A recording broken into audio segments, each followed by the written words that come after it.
يَرْسُونَ بِكُمْ فَإِنْ كَانَ لَكُمْ فَتْحٌ مِّنَ اللَّهِ قَالُوا أَلَمْ نَكُنْ مَعَكُمْ وَإِنْ كَانَ لِلْكَافِرِينَ نَصِيبٌ قَالُوا أَلَمْ نَسْتَحْوِذْ عَلَيْكُمْ وَنَمْنَعْكُمْ مِنَ الْمُؤْمِنِينَ فَاللَّهُ يَحْكُمُ بَيْنَكُمْ يَوْمَ الْقِيَامَةِ وَلَنْ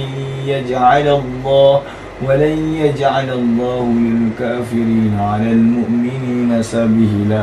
Dah jangan segan orang ngaji ya. Hafalan tak hancur pula. Apalah tipsnya itu Ustaz? Bagi-bagilah untuk ini. Untuk adik-adik kita yang luar tu yang menghafal Quran tu, ada tak tipsnya Ustaz? Malu sih orang nak bagi tips. Kita bawa-bawa belajar juga. Ya boleh lah. Boleh InsyaAllah. Kalau saya boleh bagikan, Bismillahirrahmanirrahim. Saya melihat saya peribadi tak layak nak bagikan tips ni, sebab mungkin boleh dikatakan saya peribadi tak sukses untuk menjadi seorang penghafal Quran. Tetapi terlebih daripada itu semua, sangat bersyukur sekali Allah Subhanahu Wa Taala tanamkan kemauan atau kehendak di dalam hati kita ini, dan Dia berikan taufik, hidayah, dan tak lupa juga inayah pertolongan Allah Subhanahu Wa Taala. Karena banyak orang-orang di luar sana kan, banyak orang di luar sana lebih cerdas, lebih smart atau apa semua itu istilahnya, tapi tak boleh menghafalkan Quran. Jadi itu semua karena pertolongan Allah Subhanahu Wa Taala. Kan biasa kita tengok-tengok kat YouTube atau di mana-mana, anak-anak yang IQ-nya lemah, bahkan otaknya dah tak sanggup nak fikir atau semua, tapi Allah beri pertolongan, Allah berikan mukjizat bahawa Allah katakan dalam Al-Quran, Allah Subhanahu Wa Taala berfirman, A'udzubillahi minasyaitonirrajim, Bismillahirrahmanirrahim, Inna nahnu nazzalna dzikra wa inna lahu lahafizun.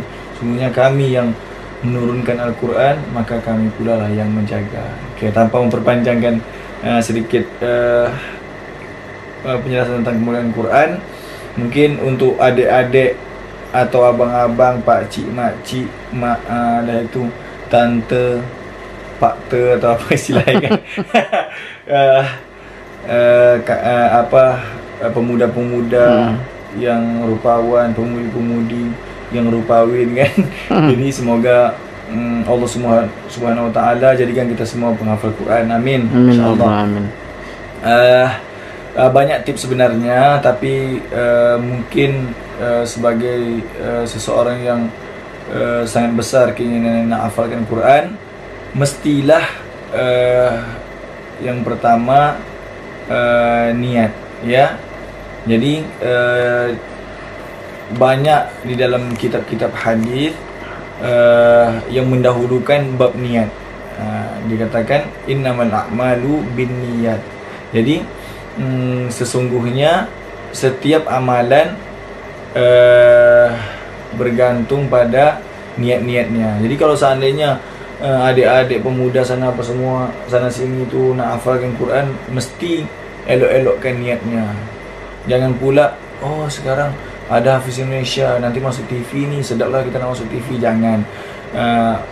Banyak ni, kalau kita orang tahu kita penghafal Quran, banyak calon-calon ibu mertua nak tawarkan kita anak darah. Jangan macam tu ya.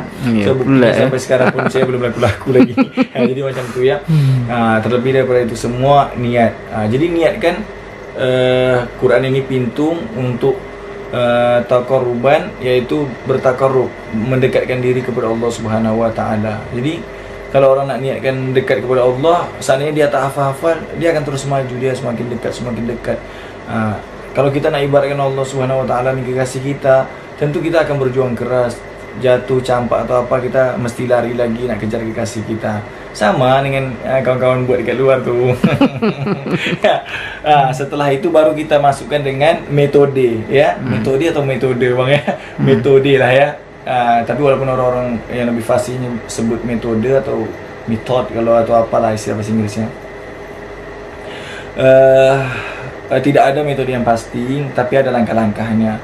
Yang pertama mungkin banyak dijelaskan para penghafal Quran. Salah satunya alhamdulillah boleh berguru sama salah satu banyak sebenarnya dari Imam Masjid Istiqlal seperti Dr. Husni. Tahsinnya kena bagus, salah satu Imam Masjid Istiqlal katanya begitu kepada kita. Lalu ada juga Ustaz Salim Ghazali, ya. Jadi apa yang dia katakan, selain tahsin yang dikatakan Dr. Husni, juga ada kelancaran-kelancaran dalam membaca. Jadi banyak orang yang mungkin bagus bacaannya tapi tidak lancar, dalam artian terbata-bata. Itu nanti save dalam memorizingnya, dalam menghafalkan Qurannya itu sedikit melambat sebab dia terbata-bata. Walaupun di dalam hadis dikatakan siapapun yang baca Quran meskipun terbata-bata, maka ia akan diberikan oleh Allah Subhanahu wa taala pahala. Ya, tentulah Allah yang bagikan pahala insyaallah. Jadi kalau pahala itu banyak timbangan-timbangannya. Jadi usahakan setelah tahsin bagus seperti dikatakan oleh Dr. Husni, lalu dikatakan seperti Ustaz Salim Ghazali, kelancaran atau biasa orang gunakan di dalam event-event itu fasohah, tajwid dan semua itu diusahakan bagus, karena benda macam ni itu dia kalau udah lekat hafalan tu dia kalau seandainya lekatnya bagus, maka dia akan menghasilkan sesuatu yang bagus, ibarat benih. Tapi kalau seandainya kita menanamkan benih itu tak bagus, apa kata Ustaz Salim, itu kita tidak totalitas. Ya, contoh macam saya totalitas, banyak tidur, banyak apa, itu tidak bagus. Jadi kita kalau ini harus menyedikitkan tidur, kurang-kurangin tidur. Karena banyak pakar-pakar di luar sana seperti pakar tasawuf yang menjadi wasilah untuk mendekatkan diri kepada Allah. Kurangi makan, kurangi tidur, dan sedikit berbicara. Apa yang baik dari sini kita mesti ambil. Setelah itu perbanyak membaca. Jadi tentukan target. Kalau seandainya satu, kata Ustaz Salim Ghazali, kalau seandainya kita nak targetkan dalam beberapa tahun hafal, mesti kita targetkan apakah satu hari ini cukup, setengah halaman kita akan selesai, satu hari akan selesai. Jadi satu hari itu mesti tentukan target, tidak boleh libur sepanjang tahun. Jadi kalau seandainya kita targetkan setengah halaman, dia konsisten setengah halaman. Jangan pula dah setengah halaman nanti kita berkurang pula beberapa baris, jangan. Jadi kalau kita tentukan satu hari satu halaman, maka selesaikan dalam satu halaman. Kalau seandainya kawan-kawan di luar sana istiqomah, konsistensi dalam menghafal satu hari satu halaman, ya kurang lebih lah 1 bulan, 1 tahun 8 bulan, insyaAllah lah kurang lebih 2 tahun dengan murojaahnya.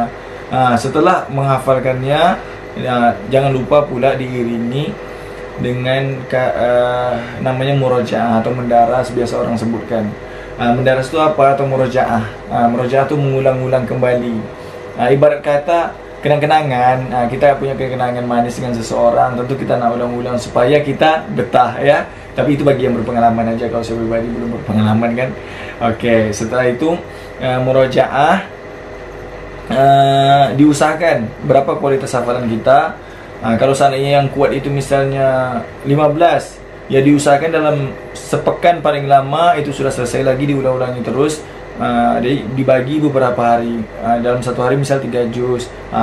Sisanya kalau seandainya belum kuat, itu mesti diambil kembali dengan cara distorkan kembali. Kalau seandainya 5 juz misalnya kan, sudah dapat 5 juz, diulangi dalam sepekan itu harus selesai, ya tinggal dibagi apakah satu hari 1 juz atau satu hari 8 lembar, 7 lembar. Mungkin begitulah ringkasnya.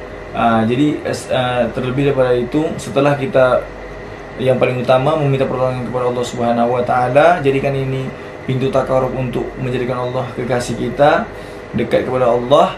Setelah itu konsistensi, insyaallah. Kalau konsistensi ini berkata, kalau di laut itu kalau biasa kawan-kawan berenang, ketemu karang, jadi karang itu tidak akan bergeming, nak apapun yang datang, baik kawan ajak main, ajak makan, insyaallah tak tergoyahkan kecuali perut lapar atau dah lama tak main PS ya. Kurang lebih seperti itu. Semoga bermanfaat bagi kawan-kawan dan bermanfaat untuk akun Abu Hilya karena telah banyak memberikan manfaat dunia akhirat, insya-Allah Allah balas. Kalau tak pun di dunia ini, di akhirat, insya-Allah.